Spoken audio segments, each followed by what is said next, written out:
I just spent almost 2 hours watching the PBD Florida gubernatorial debate, and somewhere around the middle of the discussion, I realized something.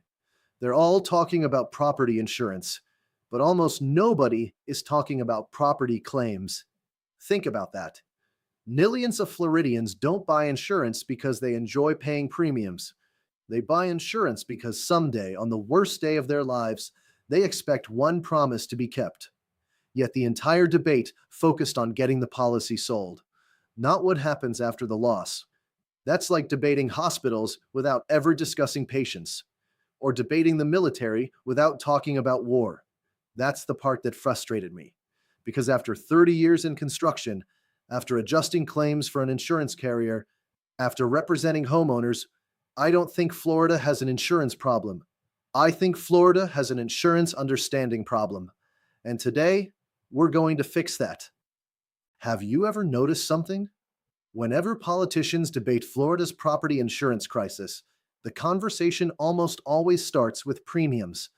Your premium is too high. Insurance companies are leaving. Fraud is driving rates. Lawyers are driving rates. Reinsurance is driving rates. Citizens is too big. Everyone has an explanation, but almost nobody asks the question that matters most. What is property insurance actually supposed to do? Because until we answer that question, we're arguing over symptoms instead of diagnosing the disease. Watching PBD's gubernatorial debate overall, I thought it was one of the better public conversations I've seen. The PBD asked thoughtful questions. The candidates were prepared. Some of the answers were very good. Some of them, I think, deserve a much closer look. Today, I'm not here to tell you who won the debate. I'm not here to tell you who deserves your vote. I'm here to evaluate the insurance discussion the same way I've evaluated property claims for decades. Against the evidence, against the insurance contract, against how this industry actually operates. If I agree with a candidate, I'll tell you. If I think they missed something important, I'll tell you that too. This channel doesn't exist to protect politicians. It doesn't exist to protect insurance companies. It doesn't exist to protect public adjusters. It exists to protect the truth. For those of you who are new here, my perspective is probably a little different than most people discussing insurance online. I've been a licensed general contractor. I've worked as both a field and desk adjuster for an insurance carrier handling complex property claims. Today, I'm a licensed public adjuster representing policyholders. I've been inside the claim from multiple sides. That doesn't make me right, but it does mean I've seen parts of this system that most people never will. So let's begin. The first thing I want to say is something that may surprise you. There were several points during this debate where I found myself nodding in agreement. Construction costs matter. Catastrophic weather matters. Reinsurance matters. A healthy insurance market matters. Those aren't political opinions. They're economic realities. Where I begin to disagree is when incredibly complicated problems are reduced to a single explanation. One statement in particular has become almost a permanent talking point in Florida. Fraud is driving premiums. You've probably heard that phrase dozens of times, maybe hundreds. Fraud exists. Insurance fraud should be investigated. It should be prosecuted. It hurts honest policyholders. It hurts honest contractors. It hurts honest adjusters. Nobody benefits from fraud except the people committing it. But here's where I part company with that narrative. After decades in construction, after working inside an insurance carrier, after representing policyholders, I am not convinced that fraud is the primary driver of Florida's property insurance crisis. That's my professional opinion. And here's why.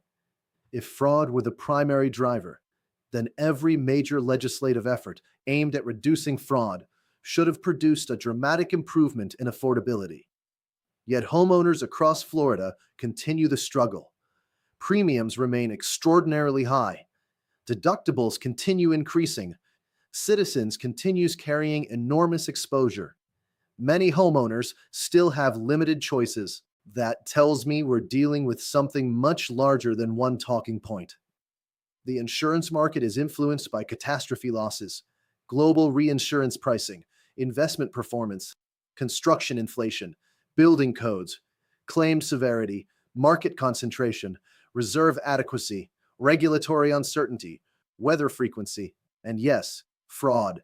But fraud is one variable inside an extraordinarily complicated equation, not the equation itself.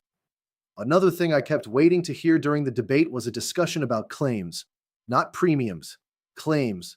Because here's the uncomfortable reality. Nobody buys insurance because they enjoy paying premiums. They buy insurance because someday they expect a promise to be kept. That promise is tested only one way, when a claim is filed. And yet almost the entire public conversation focuses on getting the policy sold. Very little focuses on what happens after the loss. That's where homeowners actually experience the insurance industry, not when they receive a declaration page, when they're standing in a living room with water dripping from the ceiling, when a hurricane tears the roof off, when they're told they can't live in their own house. That's when insurance becomes real. And that's when public policy collides with human reality. Here's something I think every homeowner deserves to understand. Claims adjustment is not negotiation, or at least it shouldn't be. The purpose of claim adjustment is to determine what is owed under the insurance contract based upon the evidence. Only after that determination should negotiation even begin. But somewhere along the way, those two concepts became blurred. Now people celebrate compromise. I celebrate accuracy. Those aren't always the same thing. I've talked before about what I call splitting the baby. A homeowner says the loss is worth $180,000. The insurance company says it's worth $70,000. Months later, everyone settles for $120,000. Everyone shakes hands. Everyone celebrates. My question has never changed. Was $120,000 ever actually the correct amount of the loss? Or did everyone simply become exhausted? That's not a political question. That's a claim adjustment question. And it matters, because every inaccurate adjustment creates another dispute. Every unnecessary dispute delays repairs. Every delayed repair costs money. Every additional cost eventually finds its way back into the insurance system. Everything is connected. Another topic almost nobody discusses is financing. Contractors aren't banks. I've been that contractor. Payroll doesn't stop because an engineering report is delayed. Material suppliers don't wait 6 months because coverage is still under review.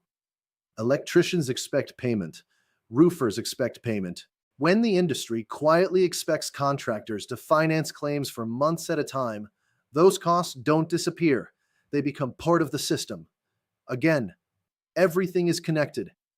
So who do I think won the insurance portion of the debate? Honestly, that's the wrong question. The better question is, which candidate helps Floridians better understand how property insurance actually works? Not just why premiums are high, not just who to blame, but how claims are investigated, how policies are interpreted, how losses are valued, how disputes develop, how trust is built or lost. That's the conversation I want our elected leaders to have. Because homeowners don't experience the insurance industry through campaign speeches. They experience it through claims, through adjusters, through engineers, through contractors, through policy language, through decisions made on the worst day of their lives. That's the real insurance industry, not the one described in 30-second campaign answers, the one people live through. If you've watched this debate, I encourage you to watch it again. This time, don't ask yourself who sounded the best. Ask yourself a different question. Did this candidate help me better understand my insurance policy? Did they explain how claims actually work? Did they make me a more informed homeowner? Because that's the standard I'm interested in. Not applause, not politics, understanding. If this episode challenged the way you think about property insurance, subscribe to the NAPAC Insider. Every week we examine the headlines, the legislation, the court decisions, and the claims shaping America's property insurance system.